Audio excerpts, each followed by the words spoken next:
मैंने आपको टॉर्क पहले थोड़ा सा समझाया हुआ है, हाउ वी डिफाइन टॉर्क। एक टेबल बनाया था, एक तरफ रोटेशनल और एक तरफ ट्रांसलेशनल पैरामीटर्स लिखे थे। टॉर्क डिफाइन करते हैं हम as the rotational equivalent of force, या बेसिकली इसे हम लिखते हैं टर्निंग इफेक्ट ऑफ फोर्स।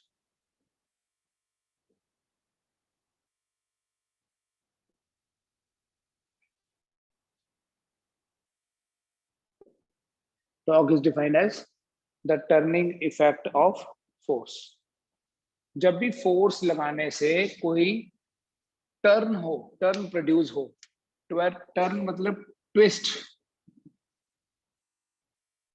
इसे हम ट्विस्टिंग एक्शन ऑफ फोर्स भी बोलते हैं।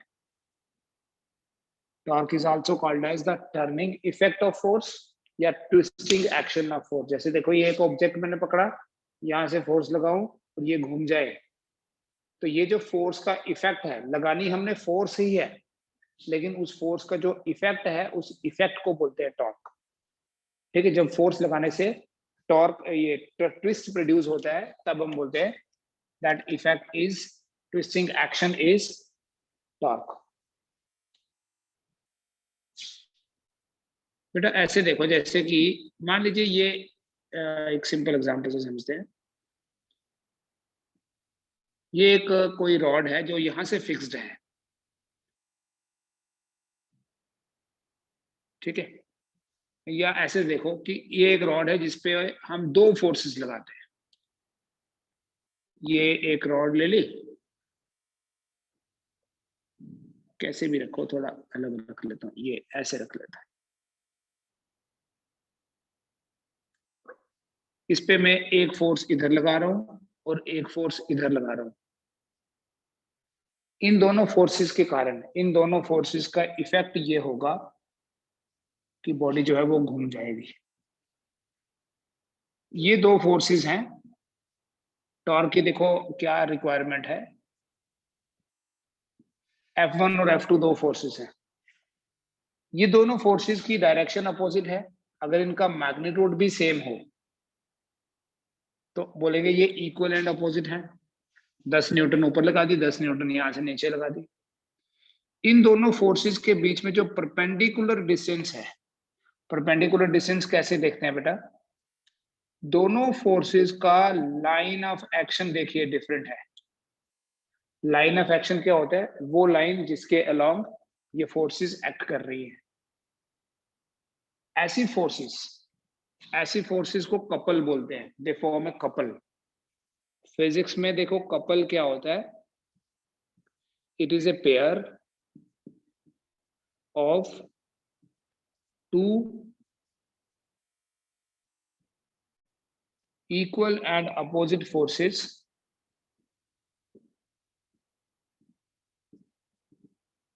with different lines of action.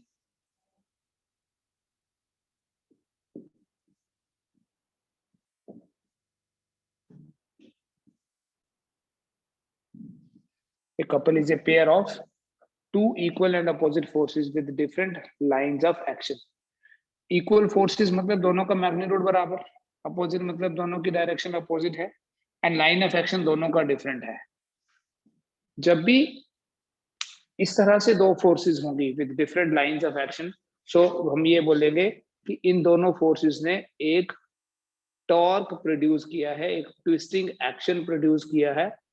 उसी ट्विस्टिंग एक्शन को टॉर्क बोलते हैं। ठीक है, टॉर्क का एक दूसरा नाम भी है, torque is also called as moment of couple.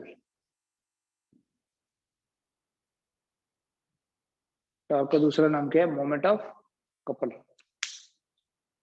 ठीक है, और कैसे हम डिफाइन करते हैं टॉर्क को, torque is defined as the product of force and force arm, product of magnitude of either force, दोनों में से पूरा अगर लिखें, product of magnitude of either force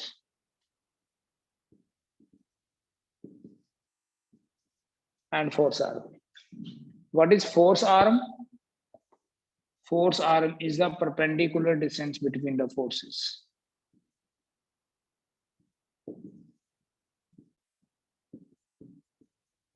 दोनों फोर्सेस के बीच में जो शॉर्टेस्ट डिस्टेंस है, देखो यही शॉर्टेस्ट डिस्टेंस है r. तो मैथमेटिकली जब भी आपने टॉर्क को लिखना है या मोमेंट ऑफ कपल को लिखना है, इस लेटर से रिप्रेजेंट करते हैं बेटा. इस लेटर को, ये ग्रीक अल्फाबेट है, इसे टाउ बोलते हैं. अल्फा बीटा गामा थीटा की तरह इस यूज करेंगे हम इसको भी. This is called as tau. And ये जो टाउ है, it is equal to r cross f. In fact cross product है r और f का. f क्रॉस r नहीं लिख सकते आप, आपको पता है cross product is non commutative. लेकिन अगर r और f के बीच में एंगल 90 डिग्री हो, if angle between r and f is 90 degree, then torque is equal to r into f. ठीक है, इसलिए हम प्रोडक्ट भी बोल सकते हैं. इसको नोट कर लीजिए पहले. मान लीजिए हमारे पास XY प्लेन में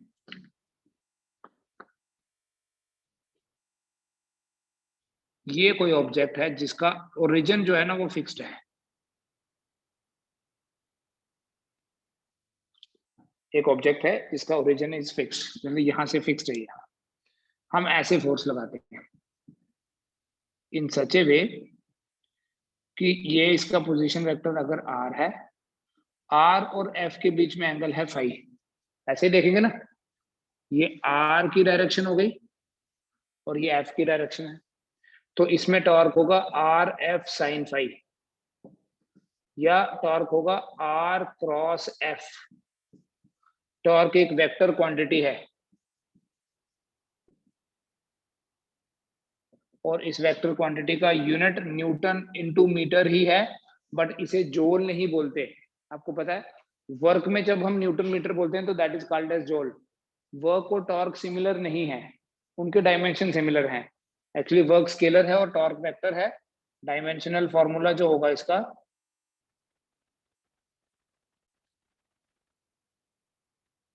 dimensional formula of torque will be m1 L2 T minus 2.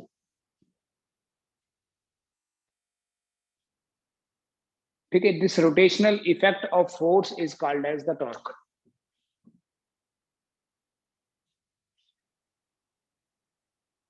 ठीक है, करेंगे इसको.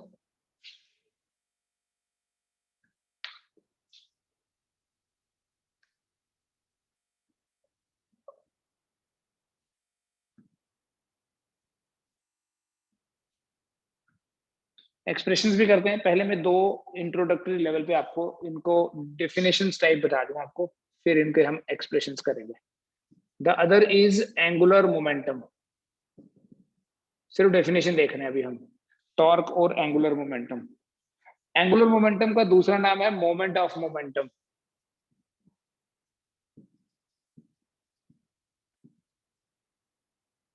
जैसे जैसे टॉर्क को बोलते हैं moment of force, moment of couple भी बोलते हैं. Angular momentum is rotational equivalent of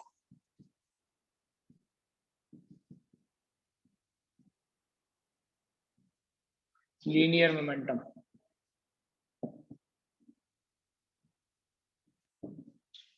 ठीक है, मान लीजिए ये कोई एक्सिस ऑफ रोटेशन है और कोई पार्टिकल ऐसे इसके आगे पीछे घूम रहा है.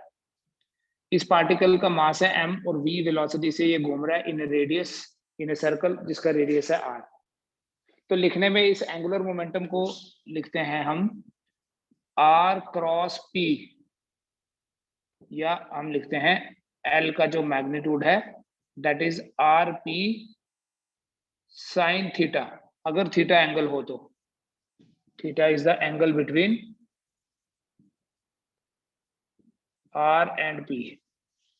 अगर थीटा एंगल होगा पी के बीच। पी की डायरेक्शन कैसी होती है? जो वेलोसिटी की डायरेक्शन है वही मोमेंटम की डायरेक्शन है।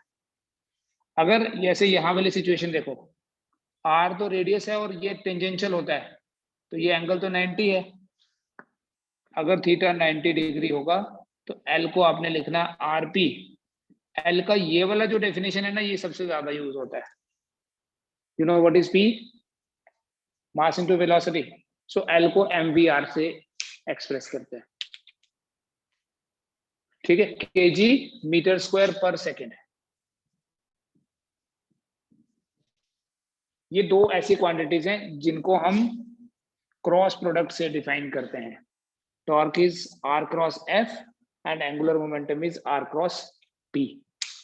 ठीक है, छोटे छोटे कुछ रिलेशंस देखेंगे पहले, फिर हम डिटेल में टॉर्क और एंगुलर मोमेंटम की बात करेंगे। ये नोट कर लिया आपने? बेटा हमारे पास कुछ रिलेशंस हैं, जैसे आपको पता है लीनियर मोमेंटम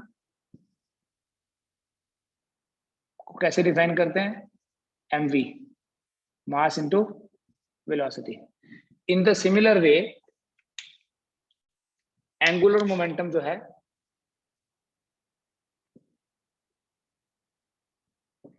एल से रिप्रेजेंट करते हैं, it is I omega. Prove करेंगे अभी हम। आपको पता है मास का इक्विवेलेंट जो है रोटेशनल मोशन में मोमेंट ऑफ इनर्शिया होता है। वेलोसिटी का जो इक्विवेलेंट है दैट इज एंगुलर वेलोसिटी। एक दूसरा फोर्स होता है बेटा mass into acceleration. Force is force F is equal to mass into acceleration. तो यहां जो टॉर्क होगा वो होगा I into alpha.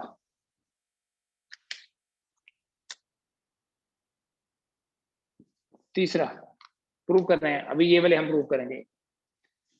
We studied about translational kinetic energy, आपको ये पहले भी बताया था। ट्रांसलेशनल काइनेटिक एनर्जी 1/2 mv² होता है। रोटेशनल काइनेटिक, मेरे ख्याल से ये रिलेशंस मैंने लिखवा दिए आपको पहले। Rotational kinetic energy is half of I omega square. ठीक है, यहाँ पर एक रिलेशन है हमारे पास, F is equal to dp/dt। इसी को बोल सकते हैं in fact F equal to IM भी है, dp/dt भी, ये m इंटू ए भी बोलते हैं और dp/dt भी बोलते हैं, और टॉर्क को हम dl/dt बोलते हैं। Torque is equal to dl/dt। ठीक है, ये ऑलरेडी हमने पढ़े हुए हैं, आइडिया आपको इनका भी दिया था, but let us prove. Suppose हमारा जो एक्चुअल टॉपिक चल रहा है उसके हिसाब से एंगुलर मोमेंटम की बात करते हैं, या हम ऐसे बोलते हैं relation between angular momentum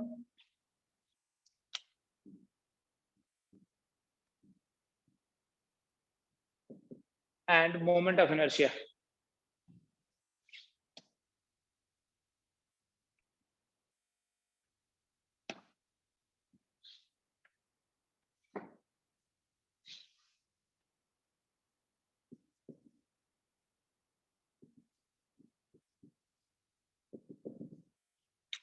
relation between angular momentum end moment of inertia. आपको रिलेशन पहले ही पता होना चाहिए। कैसे पता करोगे? आपको ये पता होना चाहिए कि what is relation between linear momentum and mass.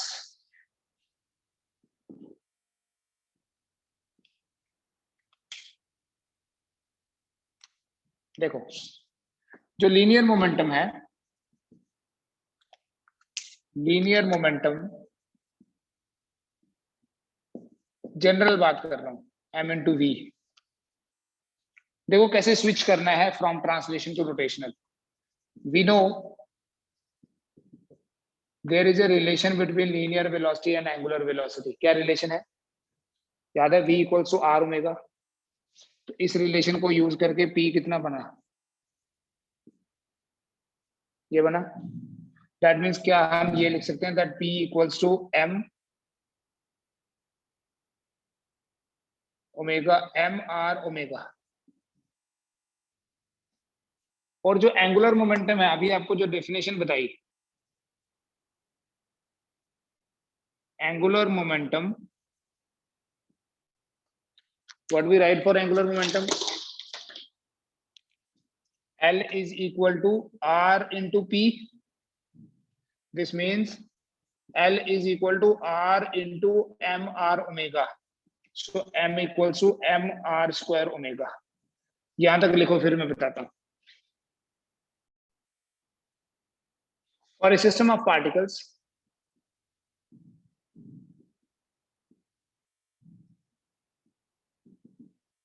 L1 A का एंगुलर मोमेंटम क्या होगा, m1 r1 स्क्वायर ओमेगा. अभी आपको क्या बताया, L होता है mr स्क्वायर ओमेगा. देखो जब ये पार्टिकल, जब ये पूरा सिस्टम घूमेगा तो ये तो सर्कल क्या होगा, इसका रेडियस r1, इसके सर्कल का रेडियस होगा r2, इसके सर्कल का रेडियस होगा r3, इसके सर्कल का रेडियस होगा r4, rn. ये बताया था आपको, रोटेशन में क्या होता है, each particle moves along a circular path. L1 is m1 r1 square omega. L2 क्या होगा, m2 r2 square omega. L3 will be m3 r3 square omega, so on. nth particle का होगा mn rn square omega. So if you talk about the total angular momentum,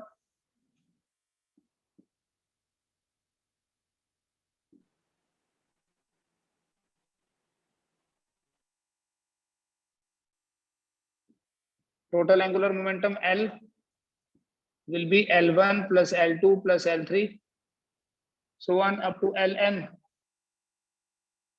बेटा देखिए, omega same है क्योंकि rotation तो सबकी एक साथ ही हो रही है. ओमेगा कॉमन ले लो, m1 r1 square, m2 r2 square, m3 r3 square, mn rn square, omega common आ गया. अब यही तो आई होता है, यही तो पढ़ रहे हैं हम, इसी को तो मोमेंट ऑफ इनर्शिया बोलते हैं. तो L क्या हो गया, I इंटू ओमेगा. बिल्कुल वैसे जैसे P equals to M into V, L equals to I into omega. Note कर लीजिए.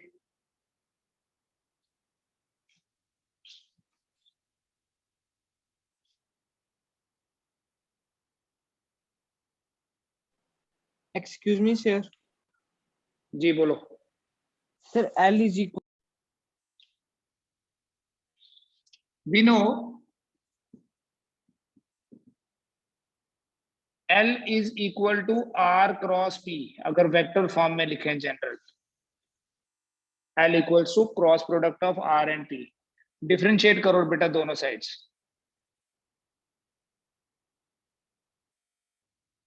Differentiating both sides with respect to t time. Therefore, dl by dt, दो फंक्शंस का प्रोडक्ट है बेटा, it will be equal to dr by dt cross p plus r cross. ये वाला step किसको नहीं किसको समझ में आया है वो बताएगा मुझे, क्या किया मैंने यहां.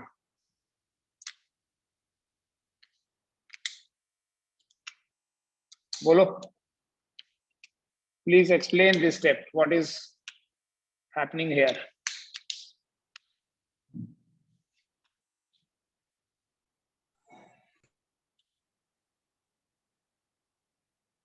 रुद्र,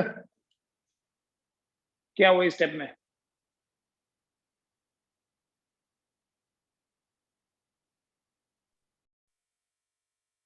इसमें क्या होता है बेटा, जब u इंटू वी लिखते हैं तो फिर ये मैटर नहीं करता पहले u लिखा कि v लिखा, क्योंकि सिंपल जो प्रोडक्ट होता है, ये सिंपल प्रोडक्ट के लिए था, ये कॉम्यूटेटिव होता है. u इंटू वी लिखो या v इंटू यू लिखो, it's one and the same thing.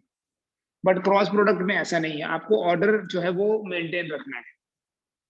ठीक है, you can also right it the other way, पहले वो वाली टर्म, बट r हमेशा पहले रहना चाहिए.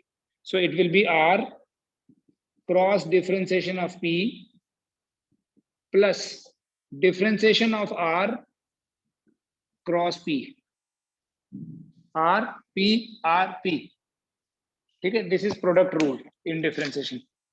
नाउ कौन बताएगा what is d p by d t? Sir force. It is force. And what is dr by dt? Is velocity. नहीं, r तो पोजीशन वेक्टर है ना। What is differentiation of Yes, sir. r? Right? बेटा v और p की direction हमेशा same होती है। याद करो, ऐसे पढ़ा था, p equal to m into v. Momentum की वही डायरेक्शन है जो वेलोसिटी की डायरेक्शन है। तो जब दोनों वेक्टर्स की डायरेक्शन सेम होगी, a क्रॉस b होता है ए बी साइन थीटा। तो जब दो वेक्टर्स की डायरेक्शन सेम होगी तो उनका क्रॉस प्रोडक्ट जीरो होगा। याद करो, cross product of two parallel vectors is always zero. So dl by dt will be equal to r cross f plus zero. और ये जो r क्रॉस f है, यही तो टॉर्क है, टर्निंग इफेक्ट ऑफ फोर्स, जो अभी आपको डेफिनेशन बताई। r क्रॉस f को ही तो टॉर्क बोलते हैं। तो हमारे पास जैसे ये एक रिलेशन है, L equals to I omega. In the similar way, in vector form we write tau equals to dl by dt।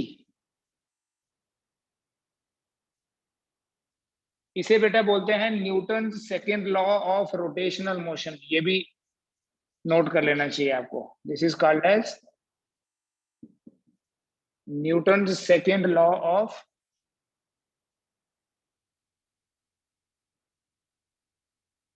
Rotational motion. Newton second law of motion पढ़ते हैं, F equals to dp by dt। फिर L का value डाल के ये बन जाता है F equals to m into v. तो यहाँ अलग अलग तरीके से आएगा, बट रिलेशन सेम ही है। फोर्स होता है मास इंटू एक्सेलरेशन। देखो रोटेशन में कैसे शिफ्ट करता हूं मैं।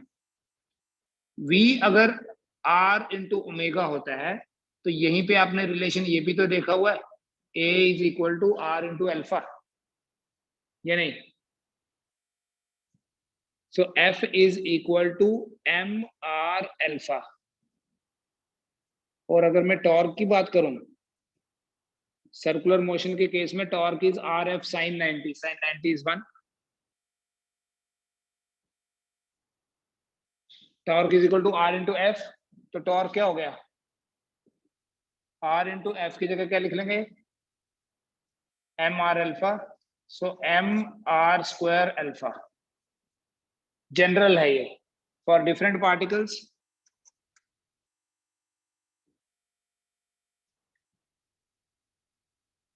For different particles of the system, torque is equal to m1 r1 square alpha। Torque second के लिए m2 r2 square alpha, third के लिए m3 r3 स्क्वायर अल्फा, ऐसे ही nth के लिए mn rn स्क्वायर अल्फा। सबको ऐड कर लो, alpha common, तो फॉर्मूला बनेगा आई अल्फा। करके देखो, फिर मैं काइनेटिक एनर्जी की बात भी करता हूँ। बट अगर काइनेटिक एनर्जी की बात करें, जनरल बात करता हूँ पहले। Kinetic energy is half m v square. Half m v की जगह r omega. So K equal to 1/2 m are square omega square. Different particles के लिए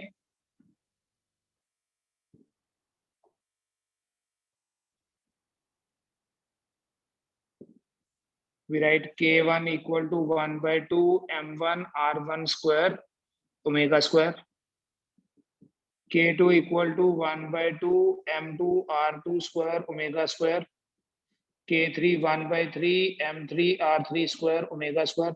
सबको ऐड कर लो, 1/2 ओमेगा स्क्वायर कॉमन आ जाएगा, तो बाकी जो रहेगा 1/2 आई ओमेगा स्क्वायर होगा।